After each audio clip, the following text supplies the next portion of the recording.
Joe Zekas from YoChicago.com. I've just walked into one of the great iconic homes in Chicago. It's on the National Register of Historic Places. It's a Chicago landmark. And it was also home to Theo, who's standing beside me and is going to talk a little bit about what it's been like to live here. Yeah, I don't know where to begin. Let's start in the formal rooms. Did you ever use any of the formal rooms here? Well, kind of frequently, actually. This is just where we bring people for drinks or to watch TV in the library. But it's actually a lowered ceiling above which there's this tapestry, which is kind of interesting, of I think mostly peacocks. And so the tapestry still exists? Yeah, in parts. There was some water damage in the 60s, I want to say, but it was maintained a little bit throughout. Nobody tore it down. How familiar did you become with the history of the home? Very familiar, because you get into every nook and cranny of it. I mean, I actually learned by tracking down the original production of the terracotta. It's a Northwestern Terracotta Company. That it was also the company responsible for the Wrigley building downtown. Now this home was built in 1896. The Wrigley building was built in 1921, I think. And Wrigley didn't build this house, he bought it in 1916 or 1917. So in between that time, he sort of bought his aesthetic style and used the same company for the Wrigley building downtown. Any great stories about Wrigley debauchery or anything come with the home? Well, they've got a whole lot of debaucherous stories too. I guess he, maybe it was his son that died from a gunshot wound from a prostitute on the south side, but none here. Just crazy parties recently. Did you have a favorite room in the home? I don't know. You might be going into it. I start up a lot of plants in here. I'm a bit of a guerrilla gardener, so I go about town and take cuttings or put things into parks. That fountain still works, but I always thought that the bunny tiles above it were pretty cute. It's a German silver sink. It's an alloy of silver and I think, I'm not sure. That's fascinating. Is that an original with the home? Yep. And the counter is silver or copper? Well, no, it's an alloy of I think silver and maybe copper.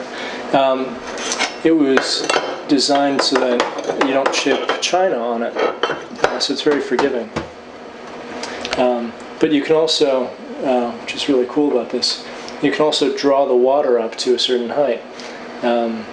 So you can wash dishes or gather ice. Now, the home originally reportedly had Louis Comfort Tiffany stained glass. Yeah. Do you know what happened to that? There was an unscrupulous caretaker for a while, and several home sales throughout the 80s, I think. But there's a stained glass window that I tracked down at the Chicago History Society, or whatever they're calling it now, I mean, it's really just fascinating. I think it's about 12.5 feet tall. It was originally in the dining room, and it's got maybe 5 layers to it. So in each layer, there's different color and ornament. Oh, this is kind of cool. All throughout, though, there are details like, so I've got my darks confusions. There are little details like this, which is just a baking slab where you would roll dough, keep it cool, or the original ice box. It would have taken quite a staff to maintain this home back in its day. Yeah. This also wasn't the original kitchen. So this is where all the baking goods was, I guess.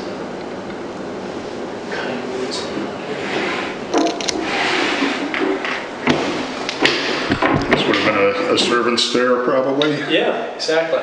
But the open air goes down or goes up to a skylight in the roof. And then the circulation flow takes us back into the Great Hall. The other kind of funny thing about this back area is that in every floor there's another industrial wash closet with the original fixtures. And this bin was taken out, but upstairs it's in. And those, I mean, the actual plumbing itself is kind of gorgeous. Now, are the secondary bedrooms fairly equally sized, or will the kids have to vie over who gets which bedroom? No, they're all pretty huge. There's really nothing to compete about there. We're back to the entryway of the home, looking at the terrazzo detailing and the low marble wainscoting. And some of the great woodwork and barrel vaulted ceiling. Now those are actually also, I don't know if you can see on the side. Curtains are original? Yeah. Wow. We've come up to the second floor opposite the stairway here, looking at just a great spot. You're looking at the, I don't know, what is it, the landing, I guess. That's the master bedroom with the right. And to your further right, this is basically a coat. Oh, sorry. To the left is woman's dressing room.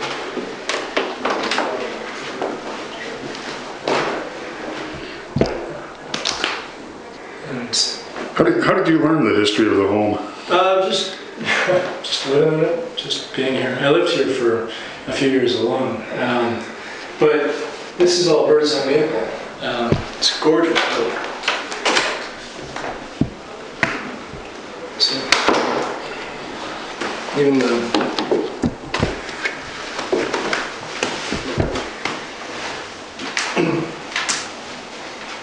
and we were looking at what I learned was burn cut mahogany. Oh yeah, really. Down below. Yep. Beautiful paneling. That was added.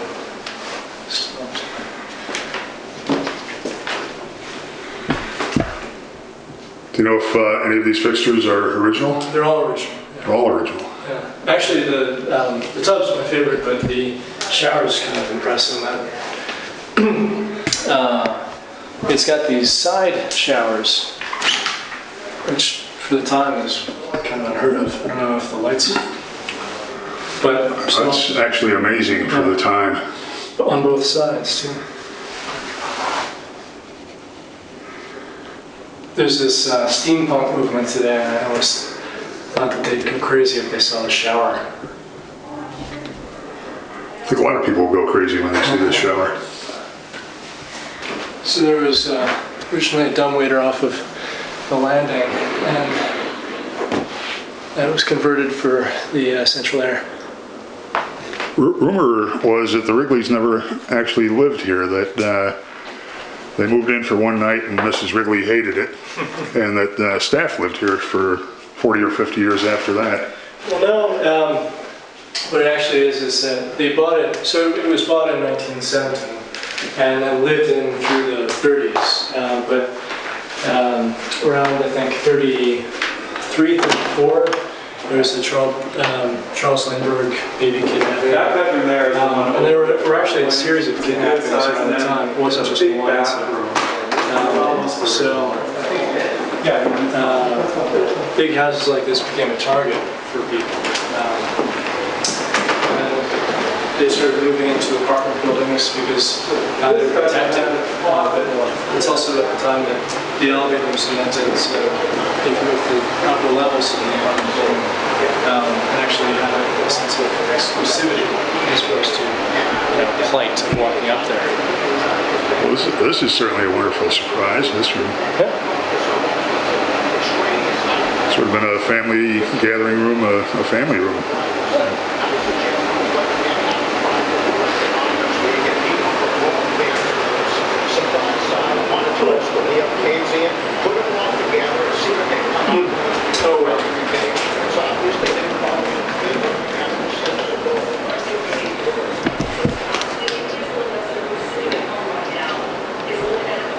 Looking at a guest bedroom here? Yep. Doesn't look like a kid's room. My sister comes here when she visits, but we got another place too. So. All of the bedrooms have fireplaces? Almost. They're not working, though, I would guess. You know, I think that most of them are. Most of them are? Yeah. But they're wood fireplaces, not gas. The gas has been stopped. All for the first floor lights don't work. We did that during the holidays.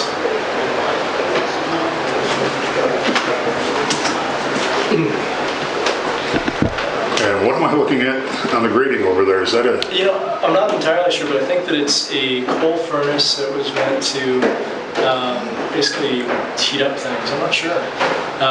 The house came at a pretty unique time in terms of the conversion from coal to gas to electricity, and people weren't really determined about which would prevail. Also, coal was dirty. It's just huge, and you can't really see it through the towels, but it's beautiful too. It's hard to imagine a guy your age getting in a bathtub alone. I mean, I guess I'd appreciate it, but you can float a drink in here. It's ridiculous. You really act like a king. But you're surrounded by white marble, by silver and silver over brass fixtures. I think that this is original ebony wood, just as the little handle here. So it's amazing. This house, mostly has lights that are working off of a electrical and gas conversion. But the coal's interesting. Now this is actually a linen closet, which is why all of the doors are numbered. It's kind of funny, you've got to number the doors to remember where stuff is. And it curves around past on this side. Actually, the lighting originally probably from the home was in the 7 to 15 watt range if it was electric. Yeah. It was very dim, very low power lighting. But with some of the fixtures that are still here, you've got basically, 3 parts to it. 2 parts electric, 1 part gas. This was originally a room for sunbathing, so it would have been, enclosed from the top with curtains a bit, but mostly, it was fully enclosed later on. What's nice about it, though, is that you can see all the exterior details. So I guess that would have been a window where the bookshelves are. Yeah, exactly. There's a great, warm, terrific feel to the room. And of course, being right across from the park really makes it. Well, it actually comes off of my father's shower and dressing room, too. So you can just come out here as he's dressing and see what the day's like. And enjoy the evening, too. Yeah. But steam shower. But this is what I really think is amazing. This stuff right here. Yeah, the master suite is a terrific master suite. Well, it's a 14-foot high ceiling, a slanting cut through the heartwood. This is actually a cut that mostly shows burls.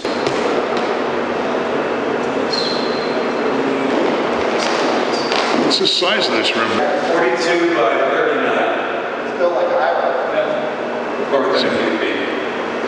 So the size of the typical mid-80s single-family home.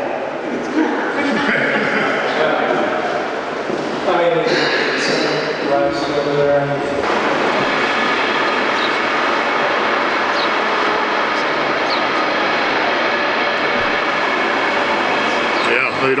They don't build them like this anymore. Even have you been over on Terracotta Row? Over on, even the homes of the terracotta executives are not this elaborate. Yeah, it's interesting that this Northwestern Terracotta Company really moved from scale out in the US into a lot of the country from the 30s. Theo, this looks like a room that rocked out many an afternoon and evening. I'm sure it did.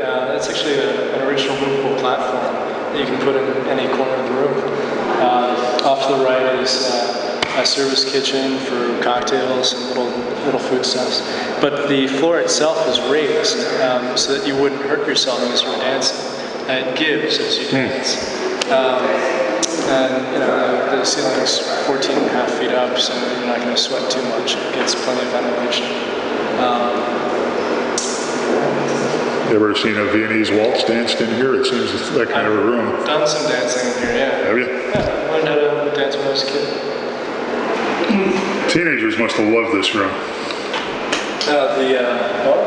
It's actually, I love it, but it's actually a bit imposing, I think, for teenagers. It's a good gathering point, though.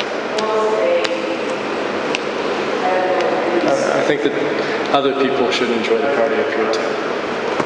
Theo, I want to thank you for an absolutely fascinating look at your home, and I think we'll invite people who have the requisite coin to come out and see more of it.